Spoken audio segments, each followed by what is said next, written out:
नमस्कार, मैं डॉक्टर रजनीश कुमार आप सभी का एक बार फिर से हार्दिक स्वागत करता हूं। प्रिय विद्यार्थियों, आज के वीडियो लेक्चर में हम चर्चा करेंगे यूजीसी नेट यूनिट 5 के अंतर्गत हिंदी कविता को आधार बनाते हुए एक प्रैक्टिस सेट के ऊपर, जो न सिर्फ यूजीसी नेट एग्जाम के दृष्टिकोण से महत्वपूर्ण है, बल्कि आगामी हरियाणा पब्लिक सर्विस कमीशन से होने वाले असिस्टेंट प्रोफेसर एग्जाम के दृष्टिकोण से भी महत्वपूर्ण है। तो चलते हैं, बात करते हैं सीधे प्रश्नों के ऊपर।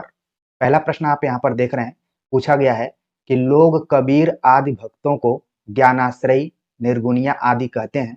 वे प्रायः भूल जाते हैं कि निर्गुणिया होकर भी कबीरदास भक्त हैं और उनके राम वेदांतियों के ब्रह्म की अपेक्षा भक्तों के भगवान अधिक हैं। किसका कथन है? ऑप्शन दिया गया है आचार्य रामचंद्र शुक्ल, परशुराम चतुर्वेदी, आचार्य हजारी प्रसाद द्विवेदी, नंद दुलारे वाजपेयी। तो इन चारों विकल्पों में से हमें बताना है कि किसका कथन है कि लोग प्राय कबीर को ज्ञानाश्रयी, निर्गुण इत्यादि से जोड़ते हैं, लेकिन वो भूल जाते हैं कि इन सब के बावजूद भी कबीरदास क्या हैं?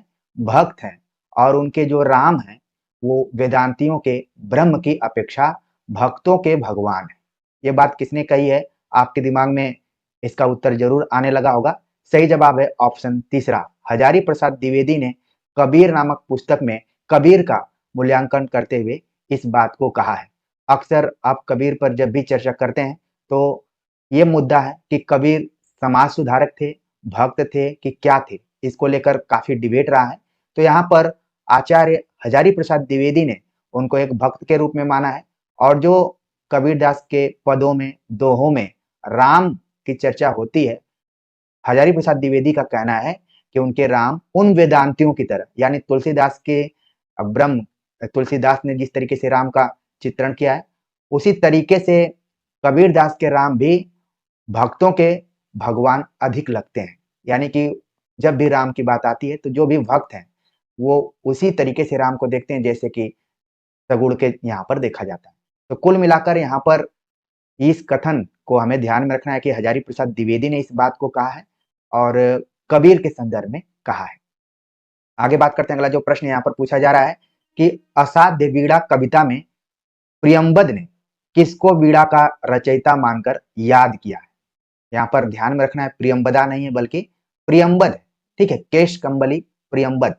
तो असाध्य वीणा कविता में प्रियंबद ने किसको वीणा का रचयिता मानकर याद किया हुआ है? ऑप्शन दिया गया है धर्म कीर्ति, वज्र कीर्ति, कीर्ति प्रभा, आम्भी। तो चारों ऑप्शंस में से हमें बताने हैं कि इसका सही जवाब क्या हो सकता है।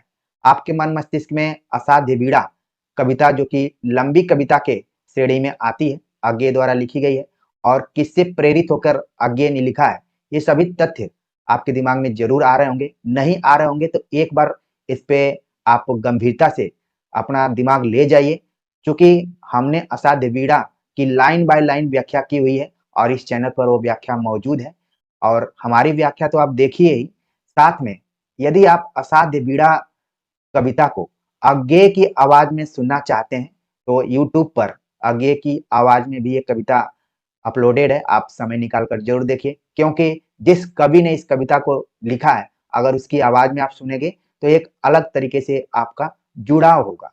यहाँ पर सवाल पूछा जा रहा है कि जो केश कंबली प्रियंबद हैं वो जब असाध्य वीणा को साधने के लिए आते हैं तो किसको याद करते हैं? ये याद शब्द पर आपको काफी ध्यान रखना है कि शक्ति हमें कब आती है?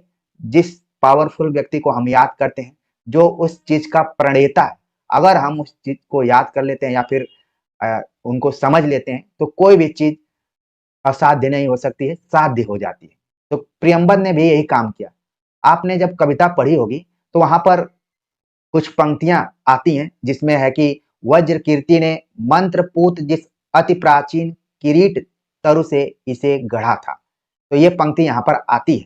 तो यहाँ पर आपको ध्यान में रखना है, किरीट तरु की भी बात यहाँ पर अज्ञेय ने इस कविता में किया हुआ। वज्र कीर्ति का तो किया ही है, साथ में जिस पेड़ से या फिर जिस लकड़ी से ये बीड़ा बनाई गई है उसको भी याद करते हैं। तो कुल मिलाकर आगे के एग्जाम के दृष्टिकोण से इन दोनों तथ्यों को आपको बिल्कुल ध्यान में रखना है। जब आप कविता पढ़ेंगे तो वज्र कीर्ति को लंबे पदबंधों में अज्ञेय ने प्रस्तुत किया है, यानी कि प्रियंबद ने उनको याद किया हुआ है। तो इस तरीके से आप भी याद रखिए। आगे बात करते हैं, अगला जो प्रश्न है पूछा गया कि सूरदास का पद आयो घोष बड़ो व्यापारी किसकी ओर संकेतित करता है? ऑप्शन दिया गया है कृष्ण, उद्धव, नंद, अक्रूर। तो आयो घोष बड़ो व्यापारी काफी महत्वपूर्ण ये पद है, और हमने भ्रमर गीत सार पे चर्चा करते हुए जो भी पद आए हुए हैं किस छंद में है या फिर उनकी गीत योजना क्या है उसके ऊपर चर्चा की है। मैं इस प्रैक्टिस सेट के डिस्क्रिप्शन बॉक्स में वो लिंक जरूर डाल दूंगा, जो हमारे नए विद्यार्थी हो जाकर देख लेंगे। पुराने विद्यार्थियों पर मुझे पूरा विश्वास है कि उन लोगों ने पहले ही इसको देख लिया होगा। आयो घोष बड़ो व्यापारी पदबंध में आप देखेंगे कि गोपियां उद्धव को संकेतित करते हुए अपनी बात को कहती हैं, और इसमें निर्गुण की अपेक्षा सगुण को सार्थक उन्होंने माना है। निर्गुण की इसमें उन्होंने आलोचना की हुई है, खंडन किया हुआ है। तो यहाँ पर सही जवाब क्या हो गया? ऑप्शन दूसरा हो गया, उद्धव को संकेतित किया गया है घोष के रूप में कि ये अहिरों की बस्ती है और इसमें ये व्यापार करने के लिए आए हुए हैं, और कौन कौन सा सामान रखे हैं, खासतौर से योग को उसमें केंद्र में रखा गया है, और गोपियां तर्क वितर्क करती हैं। वो पद आपको याद आ गया होगा। अक्सर इस पद से एक अलंकार पूछा जाता है, जिसमें कि आपको ध्यान में रखना है कि रूपक अलंकार फेमस रहा है इस पदबंध के लिए। आगे बात करते हैं, अगला जो प्रश्न है कि शासन के बंधु कविता किस छंद में लिखी गई है? ऑप्शन दिया गया है बरवै, सोरठा, दोहा, उल्लाला। तो शासन की बंधु कविता किसकी है? यह आपके दिमाग में छप चुका होगा और आप चहक उठे होंगे कि हाँ, हमने याद किया है और आपके चैनल पर पढ़ा भी है। शासन की बंदूक, बिल्कुल आप लोग सही जा रहे हैं कि बाबा नागार्जुन द्वारा लिखी गई कविता है। और किस छंद में है? सही जवाब है ऑप्शन तीसरा, दोहा में है। अक्सर जब नागार्जुन लिख रहे थे तो उस जमाने में दोहा, सोठा जो भी प्राचीन छंद है उनका प्रयोग हिंदी में नहीं हो रहा था, बल्कि मुक्त छंद की बात की जा रही थी।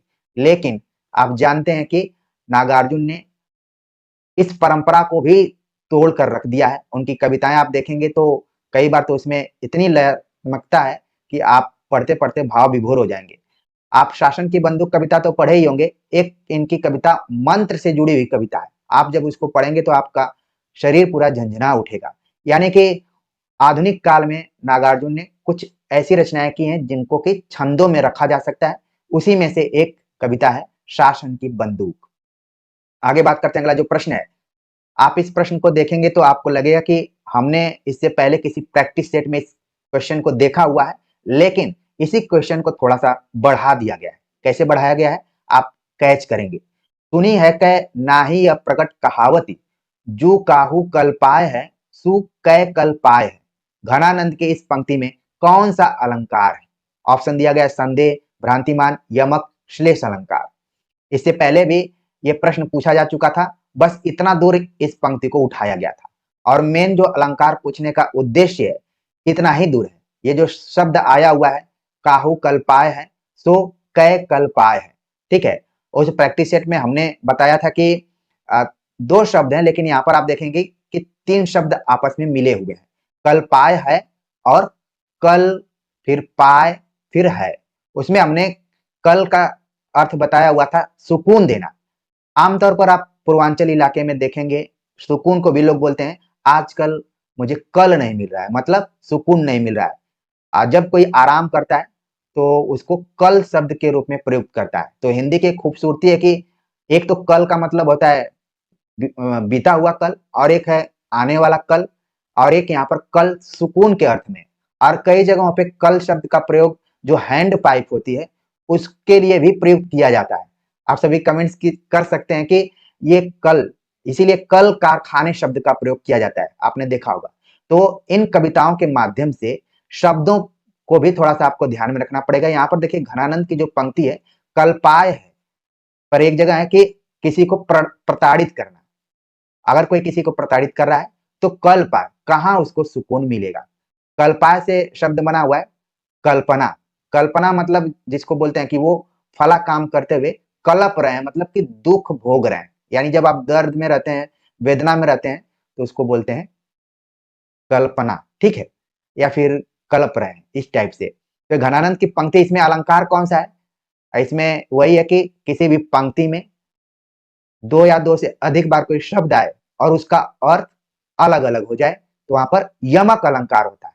आपको वो प्रश्न भी पहले वाला याद आ गया होगा और आंसर भी आप टिक करके बैठे होंगे और इस उम्मीद से बैठे होंगे कि आगे आएगा तो मेरा 100% वहां पर सही होगा, बिल्कुल गलत नहीं करूंगा। प्रश्न को देखते ही धड़ाक से आप यमक अलंकार लगा देंगे। आगे बात करते हैं, अगला जो प्रश्न है बड़ा ही इंटरेस्टिंग प्रश्न। सरोज स्मृति कविता में कवि ने सरोज के लिए कौन कौन से संबोधन प्रयुक्त किए हैं? सरोज स्मृति कविता भी काफी लंबी चौड़ी कविता है। पुत्री के ऊपर निराला जी ने लिखा हुआ है अपने, और शोक संवेदना की कविता मानी जाती है। इसमें निराला ने अपने पुत्री सरोज को लेकर कई संबोधन प्रयुक्त किए। इसको संबोधित किया जाता है, जैसे मैं आप सभी को बोलता है, प्रिय विद्यार्थियों, आपसे मेरा जुड़ाव है। जब किसी के प्रति किसी का जुड़ाव होता है तब हम उसको संबोधित करते हैं। आप अपने प्रेम के दिनों को याद कीजिए या फिर आप जिससे लगाव रखते हैं उसको अलग अलग नामों से, क्योंकि वो किसी भी नाम का बुरा नहीं मानता है। ठीक है, तो यहाँ पर सरोज को याद करते हुए निराला जी ने कई संबोधनों से उसको पुकारा है। मैं यहाँ पर लिख देता हूं, हो सकता है कि आगे के एग्जाम में इसका क्रम पूछ लिया जाए। तो इस तरीके से निराला सरोज को संबोधित करते हुए गीते, कविते, धन्य, सूचिते और कन्ये शब्दों से कहा, पुकारा है या फिर संबोधित किया है। तो देखिए यहाँ पर 5 ऑप्शन क्वेश्चन बनाने के लिए पर्याप्त है। इसी को A B C D E ऐसे कर दिया जाएगा और फिर नीचे इसका क्रम पूछा जा सकता है। तो जो भी विद्यार्थी यहाँ पर समय लगाकर देख रहे हैं, कुछ सीखने की कोशिश कर रहे हैं, वो इस क्वेश्चन को आराम से कर लेंगे। देखिए प्रश्न यहाँ पर पूछा गया है कि ऑप्शन दिया गया है कि कौन कौन शब्दों का प्रयोग किया है। तो अब हमें बताने की जरूरत ही नहीं है, आप यहाँ पर देख लेंगे कि कौन कौन से संबोधन हैं। तो धन्य है, ठीक है, सूचिते है और गीते है। बाकी आप देख रहे हैं मुक्ते, शुभ्रे, ये सब शब्दों का प्रयोग यहाँ पर नहीं किया गया है। तो जो कूट बन रहा है, आप देख रहे हैं कि जो कूट बन रहा है वो बन रहा है ए, सी और ई। तो यहाँ पर इसका जो सही जवाब हो गया ऑप्शन दूसरा हो गया। आगे बात करते हैं, अगला जो प्रश्न है पूछा जा रहा है कि भारत भारती के वर्तमान खंड में निम्नलिखित में से किन उपशीर्षकों का वर्णन है? ऑप्शन दिया गया है अंग्रेजों का राज, कृषि और कृषक, शिक्षा की अवस्था, स्वतंत्रता की कामना, दुर्भिक्ष। अब इसी में से हमें चुनना है 3 ऑप्शन कि कौन उपयुक्त है सबसे। ठीक है, तो अगर हम देखें तो भारत भारती जो रचना है मैथिली शरण गुप्त की, वो 3 खंडों में बटी हुई है। वो भूतकाल है, भूत, फिर वर्तमान, फिर भविष्य, और सब में उपशीर्षक है। यहाँ पर सवाल पूछ लिया गया है वर्तमान खंड के उपशीर्षकों के ऊपर। तो आप इसको कहाँ जान पाएंगे? जब भारत भारती पर शॉर्ट नोट्स वाली वीडियो देखेंगे आप, तो वहां पर और सारी चीजें क्लियर हो जाएंगी। यहाँ प्रश्न के मुताबिक हम अगर देखें इसको, तो इसका जो ऑप्शन बन रहा है वो बन रहा है कि कृषि और कृषक, ठीक है, शिक्षा की अवस्था और दुर्भिक्ष। ये 3 ऑप्शन यहाँ पर जो है वो इस प्रश्न के अनुसार सही है, सबसे उपयुक्त उत्तर है। तो जो ऑप्शन बन रहा है बी, सी और ई, तो इसका जो सही जवाब हो गया ऑप्शन तीसरा हो गया बी, सी और ई। तो इसी तरीके से भूतखंड याद कर लीजिए आप, वर्तमान खंड में क्या क्या है और भविष्य में क्या क्या है, उनको आप शीर्षकों को जरूर ध्यान में रखें। इसी तरीके से घुमा फिरा कर सवाल पूछे जाते रहे। आगे बात करते हैं, अगला जो प्रश्न है कि भूल गलती कविता में किन ऐतिहासिक व्यक्तित्वों का उल्लेख हुआ है? एक चीज आप देख रहे हैं कि गजानन माधव मुक्तिबोध की जो भी कविताएं आपके सिलेबस में लगी हुई हैं, उन कविताओं में ऐतिहासिक व्यक्तित्वों का उल्लेख बार बार किया गया है। चाहे आप अंधेरे में पढ़ें, चाहे भूल गलती पढ़ें, चाहे ब्रह्म राक्षस पढ़ें, सब में कोई न कोई ऐसा चरित्र गजानन माधव मुक्तिबोध ने गढ़ा है जो कि आपकी परीक्षाओं के लिए महत्वपूर्ण है। इसके पहले हम अंधेरे में पढ़ रहे थे कि अंधेरे में टॉलस्टॉय हो गए, गांधी हो गए, इसके बाद तिलक का नाम आ जाता था। यहाँ पर भूल गलती कविता जब आप पढ़ेंगे तो उसमें 8 ऐतिहासिक व्यक्तित्वों का जिक्र किया गया है। अब हम उसे यहाँ पर लिख देते हैं, आप भी साथ साथ में लिखते रहिए। जैसे पहले नंबर पर जो जिक्र किया गया मनसबदार, ठीक है, और इसमें शब्दों का जो प्रयोग आप देखेंगे कि फारसी मिश्रित शब्दों का प्रयोग इसमें ज्यादातर आपको मिलेगा। शायर, ठीक है, फिर इसके बाद है सूफी, ठीक, आप नोट करते जाइए और आवाज से मिलाकर नोट करते जाइए। अल गजाली, ठीक, अल गजाली। इसके बाद 5वें नंबर पर दिया गया है इब्ने सिन्ना, इब्ने सिन्ना। इसके बाद 6ठे नंबर पर दिया गया है अल बरूनी, ठीक है। आप क्वेश्चन में भी देखिए कि कौन कौन से इसमें पात्र मिल रहे हैं। फिर 7वें नंबर पर दिया है आलिमो फाजिल, आलिमो फाजिल, ठीक है।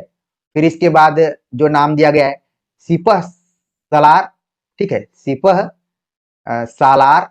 इसके बाद दिया गया है 9वें नंबर पे सरदार। तो ये काफी हो सकता है कि आपके एग्जाम में क्वेश्चन के रूप में आ जाए। मनसबदार, शायर, सूफी, अल गजाली, इब्ने सिन्ना, अल बरूनी, आलिम फाजिल, सिपह सालार, सरदार। तो 9 यहाँ पर ऐतिहासिक व्यक्तित्वों का उल्लेख किया गया है। ये भी सवाल पूछा जा सकता है। अब हम मिलान करते हैं कि इसमें कौन कौन से हैं। 5 तो ऑप्शन दिया गया है, लेकिन उसमें से हमें 3 ही बताना है। वो 3 कौन हैं, आप इस सूची से मिलान कर सकते हैं। तो आप देख रहे हैं यहाँ पर कि इब्ने सिन्ना तो है, ठीक है, तो डी हो गया यहाँ पर। अल बरनी का भी जिक्र हुआ है, अल बरनी भी है, ठीक है। इसके बाद अल गजाली का भी यहाँ पर उल्लेख हुआ है। तो जो कूट बन रहा है CDE बन रहा है। प्रिय विद्यार्थियों, अब किसी भी तरीके से घुमा फिरा कर क्वेश्चन आएगा, अगर आप इस तथ्य को ध्यान में रखेंगे तो मैं गारंटी के साथ कहता हूं कि आप उस परीक्षा में लीड कर जाएंगे, बढ़त बना लेंगे। तो देखिए इसका सही जवाब क्या हो गया, ऑप्शन चौथा हो गया, CD और E। आगे बात करते हैं, अगला जो प्रश्न है, सूची 1 का सूची 2 से मिलान करना है। क्वेश्चन इजी है, बस आराम से इसको आपको करना है। सूची 1 में रचनाओं का नाम दिया गया है, 2 में रचनाकार है। अकाल में सारस, वन पाखी सुनो, ठंडा लोहा, बची हुई पृथ्वी। अब इसमें से 1-2 भी आपको आते रहेंगे तो आप आराम से इसको मिलान कर लेंगे। जैसे अकाल में सारस, केदारनाथ सिंह का हो गया, तो 1 का 4 हो गया। फिर ठंडा लोहा, धर्मवीर भारती का हो गया, C का 2 हो गया, ठीक है। इसके बाद आप देख रहे हैं कि बची हुई पृथ्वी। अब इन दोनों में से B और D में से अगर हम देखें तो D का हो गया यहाँ पर लीलाधर जगूड़ी, और वन पाखी सुनो वो किसका हो गया, ये हो गया आपका नरेश मेहता। तो इस तरीके से इसका जो कूट बन रहा है, कूट बन जाएगा A का 4, B का 1, C का 2 हो गया, D का 3 हो गया। सही जवाब हो गया ऑप्शन पहला, ठीक है। आगे बात करते हैं, अगला जो प्रश्न है, पूछा गया कि बीन भी हूं मैं गीत में स्वयं के संबंध में महादेवी वर्मा ने जिन कथनों का उपयोग किया है, ऐसे अंश नीचे दिए गए हैं, इन्हें गीत में आने के अनुसार पहले से बाद के क्रम में लगाइए। पहले प्रैक्टिस सेट में आप देखे होंगे, पूछा गया कि निम्नलिखित में से कौन सा संबोधन नहीं है। बीन भी हूं मैं प्रैक्टिस सेट में एक बार आया हुआ है, यानी कि पिछले साल के क्वेश्चन पेपर में भी आ चुका है। अब यहाँ पर उन आए हुए संबोधनों के क्रम को हमें बताना है।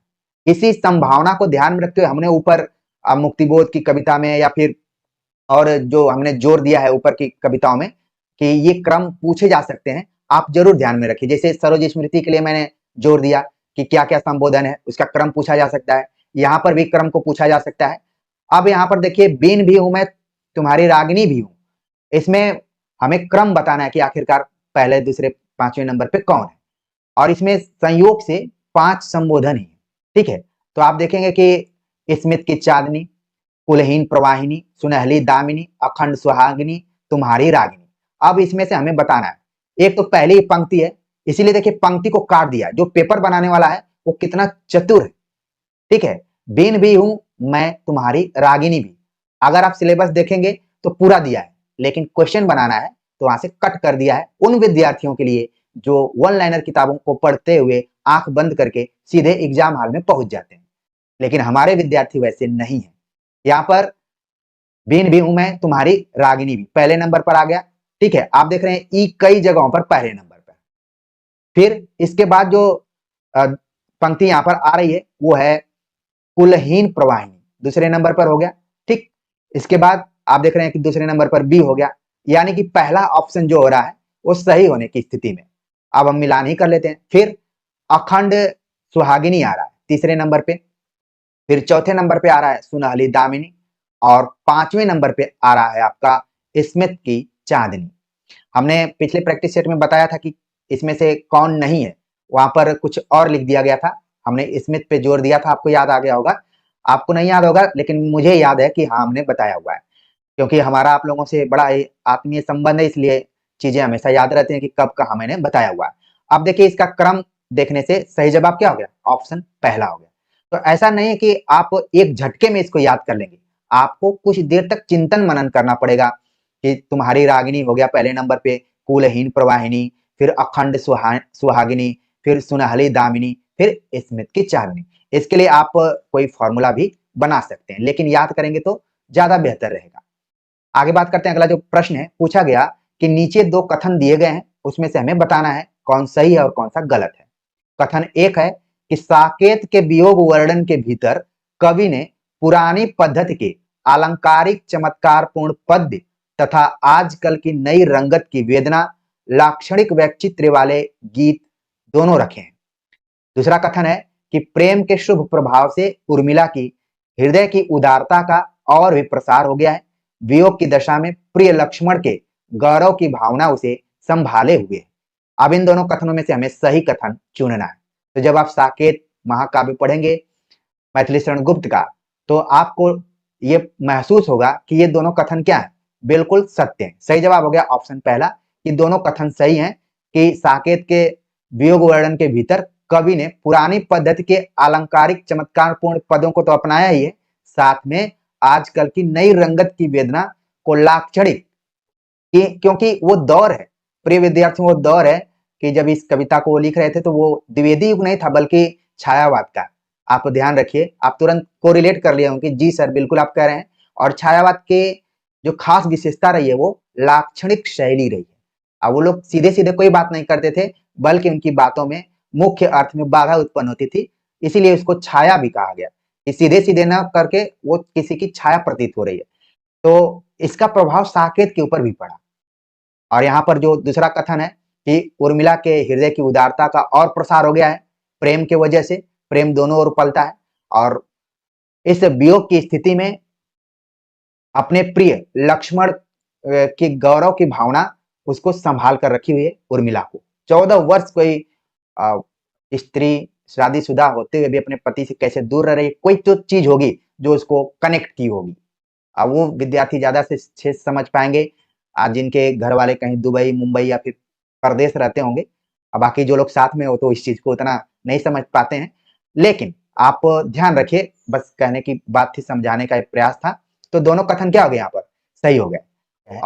अंधेरे में कविता में पागल द्वारा गाए गए गान की पंक्तियां हैं। ऑप्शन दिया गया है, मर गया देश अरे जीवित रह गए तुम, जन मन करुणा सी माँ को हंकाल दिया, स्वार्थों के पहाड़ खड़े कर लिए, विवेक को मार डाला, तर्क की जुबान बंद कर दी, अब तक क्या किया जीवन क्या जिया, ओ मेरे आदर्शवादी मन, ओ मेरे सिद्धांतवादी मन। आपको याद आ गया होगा कि इन पंक्तियों का प्रयोग अंधेरे में मुक्तिबोध ने एक पागल के द्वारा प्रस्तुत किया है। तो यहाँ पर देखिए सवाल पूछा गया है कि अंधेरे में कविता में जो पागल व्यक्ति है वो कुछ महत्वपूर्ण बातें कहता है, उसकी जो पंक्तियां हैं प्रश्न के तौर पर आई हुई हैं। आपको याद आ गया होगा कि आखिरकार उस पागल व्यक्ति ने कौन कौन सी पंक्तियों का प्रयोग किया है। सबसे जो फेमस है वो नीचे की है कि ओ मेरे आदर्शवादी मन, ओ मेरे सिद्धांतवादी मन, अब तक क्या किया जीवन क्या जिया।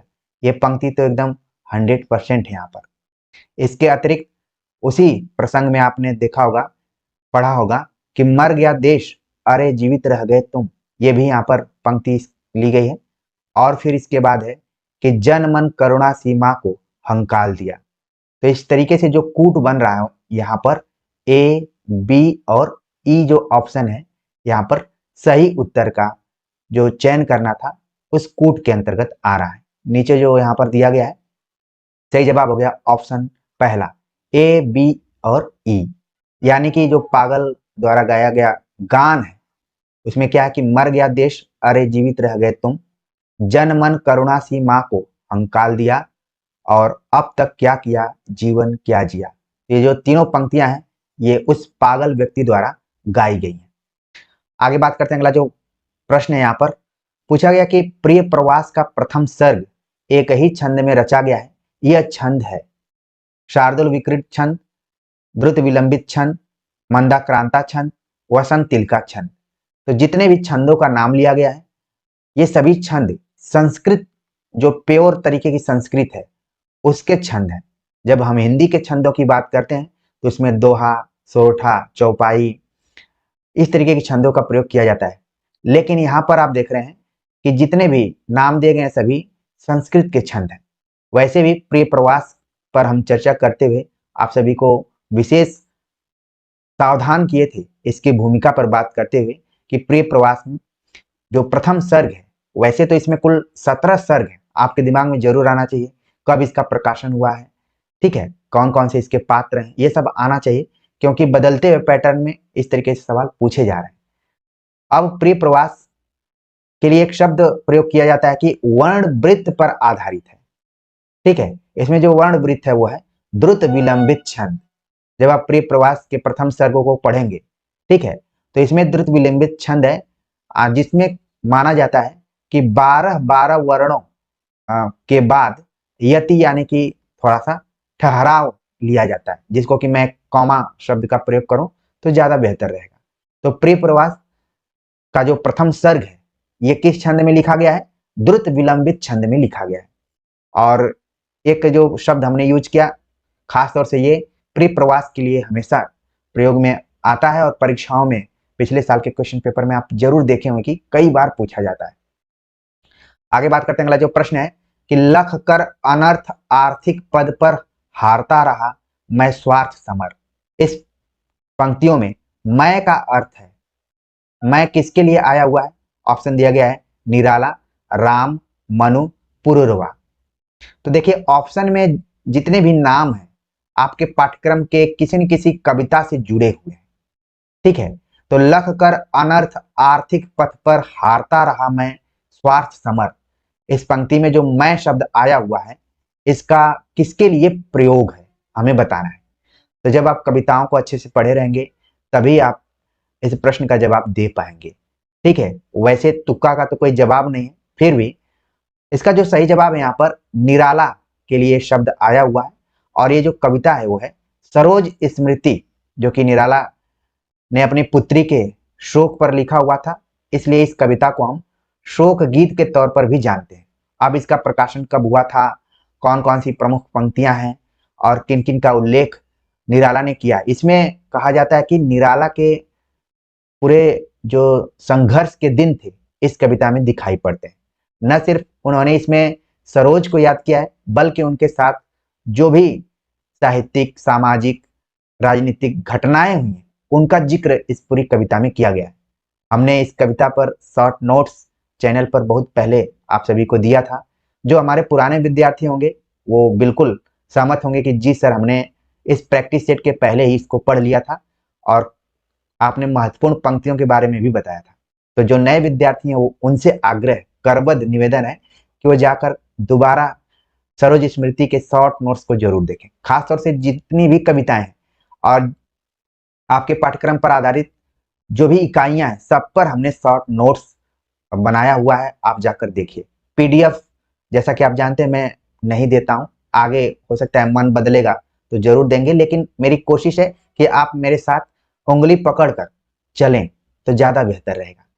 देखिए बातों ही बातों में ये इस प्रश्न का जो उत्तर था आप समझ गए होंगे कि इसमें यही है कि आर्थिक रूप से मैं अपने जीवन में संघर्ष कर रहा था और इस जो भी स्वार्थ भरे संबंध है उस युद्ध में भी मैं अपने को हारता हुआ दिखाई दिया। तो ये कौन कह रहा है? वो निराला कह रहे हैं, ठीक है।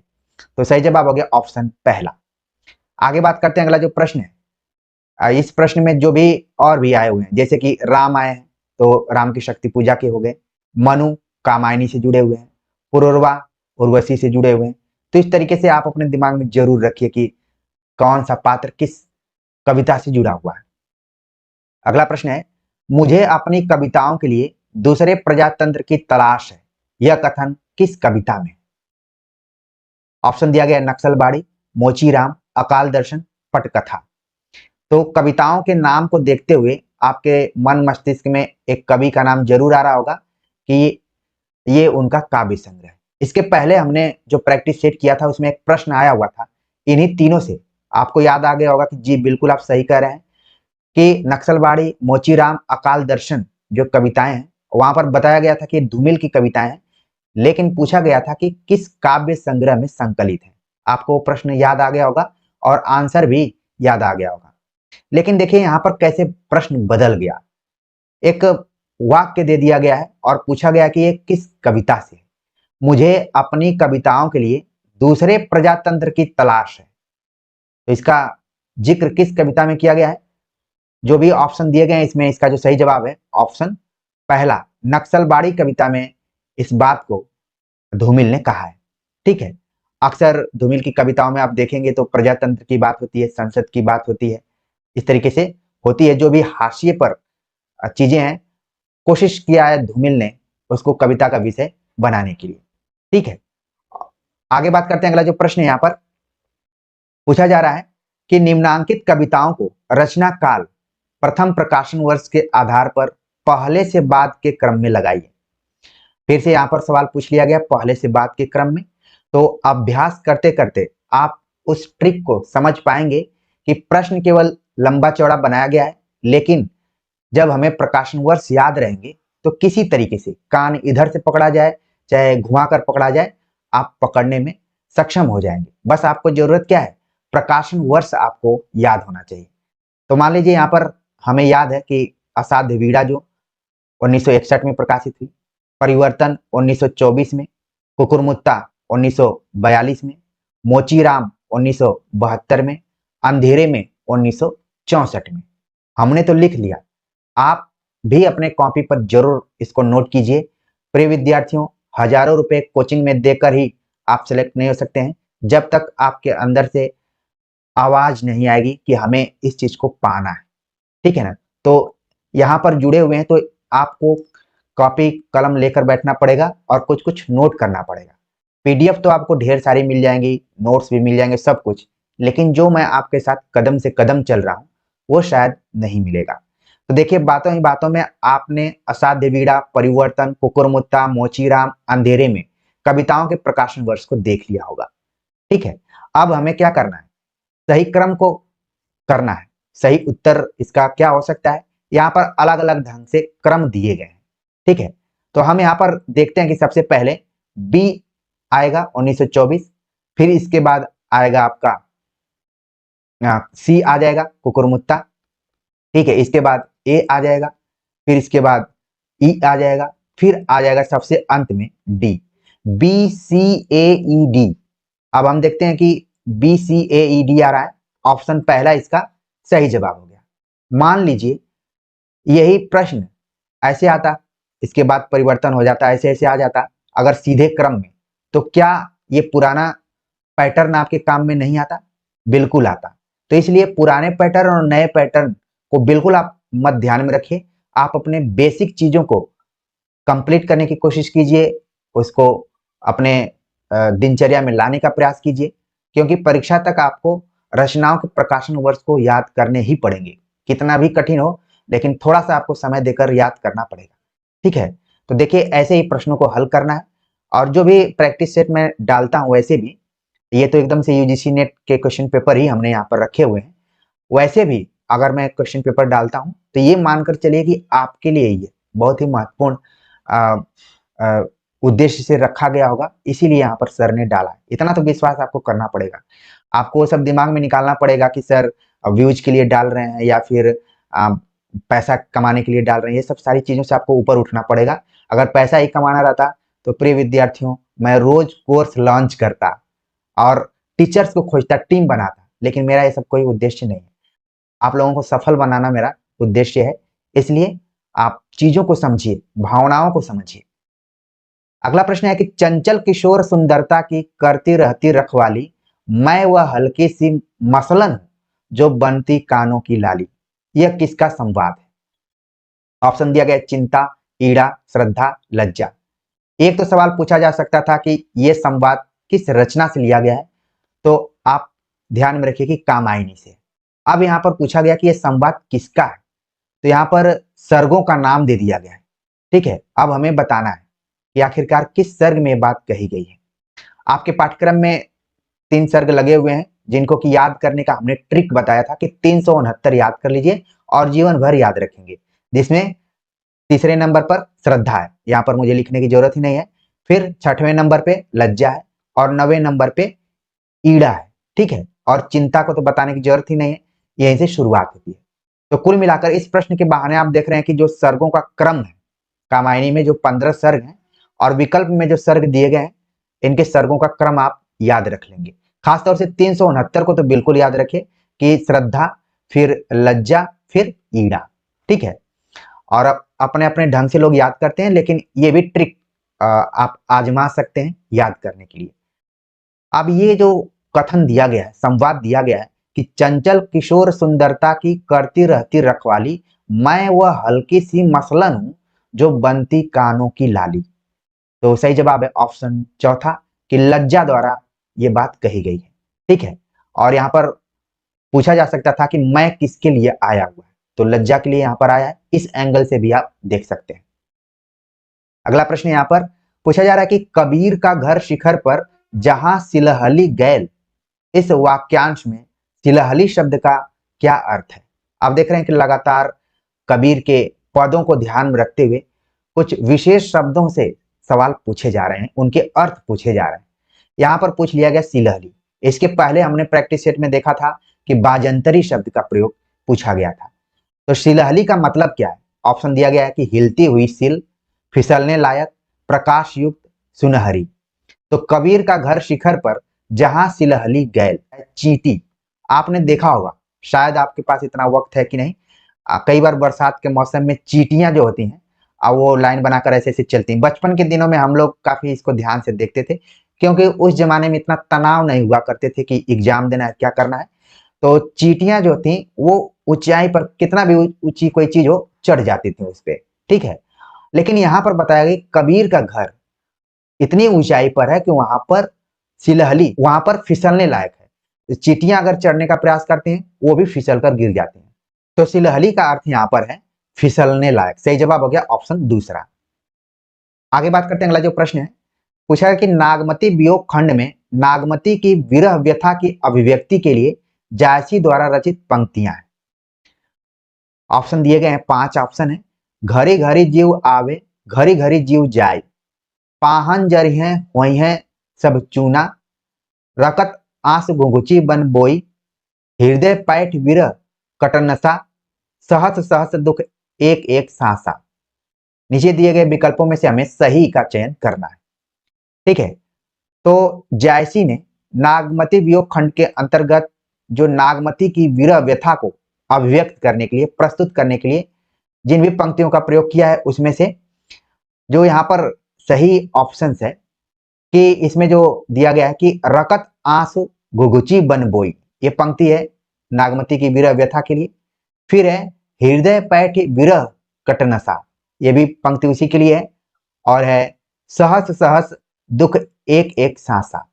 तो ये जो सी डी ई वाला ऑप्शन बन रहा है वो इसका सही जवाब है कि जायसी ने नागमती की विरह व्यथा का वर्णन करने के लिए, वैसे तो 12 मासा पद्धति पर नागमती के वियोग के बारे में जायसी ने चर्चा की है, लेकिन कुछ खास पंक्तियां हैं जो कि नागमती के विरह की चरम स्थिति को भी बताती हैं। तो सही जवाब क्या हो गया? ऑप्शन तीसरा हो गया। आगे बात करते हैं, अगला जो प्रश्न है यहाँ पर, नागार्जुन की कालिदास कविता में निम्न में से किसका उल्लेख है। इसके पहले वाले प्रैक्टिस सेट में भी हमने कालिदास कविता पर ही एक कथन और तर्क पर आधारित प्रश्न देखा था, और उसमें हमने कालिदास कविता में आए हुए पात्रों के बारे में आप सभी का ध्यान आकर्षित किया था कि आगे के लिए जरूर ध्यान रखिए। और यहाँ पर देखिए प्रश्न आ भी गया कि नागार्जुन की कालिदास कविता में किसका उल्लेख किया गया है। तो अगर वो प्रैक्टिस सेट आप देखे होंगे तो यहाँ पर पात्रों का नाम याद हो गया होगा। देखिए यहाँ पर क्या है, ऑप्शन दिया गया विक्रम, यक्ष, शकुंतला, इंदुमती, अज, ठीक है। तो आपको याद आ गया होगा कि कालिदास में कौन कौन से पात्र रहे। तो यहाँ पर देखिए विक्रम बिल्कुल नहीं है, यक्ष की चर्चा की गई है, शकुंतला की चर्चा नहीं है, और बाकी इंदुमती, अज है। तो जो यहाँ पर ऑप्शन बन रहा है बी डी ई बन रहा है, ठीक। तो नीचे आप ऑप्शन देखिए तो चौथा ऑप्शन क्या हो रहा है, यहाँ पर सही हो जा रहा है। तो नागार्जुन की कालिदास कविता में यक्ष, इंदुमती और अज की चर्चा की गई है। आगे बात करते हैं। अगला जो प्रश्न है पूछा गया कि रामचरितमानस के उत्तरकांड में उन्होंने ज्ञान की अपेक्षा भक्ति को कहीं अधिक सुसाध्य और आशु फलदायिनी कहा है। यह कथन किस इतिहासकार का है? ऑप्शन दिया गया है रामचंद्र शुक्ल, विश्वनाथ प्रसाद मिश्र, हजारी प्रसाद द्विवेदी, राम कुमार वर्मा। तो रामचरितमानस के उत्तरकांड का मूल्यांकन करते हुए किस आलोचक ने इस बात को कहा कि उसमें ज्ञान की अपेक्षा भक्ति पर जोर दिया गया है, यानी कि भक्ति को सुसाध्य और आशु फलदायिनी कहा गया है। तो आपको याद आ गया होगा कि हमने आचार्य रामचंद्र शुक्ल के हिंदी साहित्य का इतिहास में इस कथन को पढ़ा है। सही जवाब हो गया ऑप्शन पहला। अब यहाँ पर आपको ध्यान में रखना है कि ज्ञान के अपेक्षा भक्ति पर ज्यादा जोर दिया गया है रामचरितमानस में, खासतौर से उत्तरकांड में, ऐसा मानना है आचार्य रामचंद्र शुक्ल का। तो प्रिय विद्यार्थियों, हमने यूनिट 5 हिंदी कविता को आधार बनाते हुए नए पैटर्न को ध्यान में रखते हुए आए हुए प्रश्नों पर आप सभी से चर्चा की है, ताकि आपका रिवीजन हो और दोबारा जब आप एग्जाम में बैठने जाएं तो वहां पर इस तरीके के प्रश्नों को आप देखें तो कैसे हल करना है उसको भी आराम से आप समझ गए होंगे। तो आप सभी के कमेंट्स का मुझे इंतजार रहेगा। मिलते हैं एक नए टॉपिक के साथ, तब तक के लिए नमस्कार।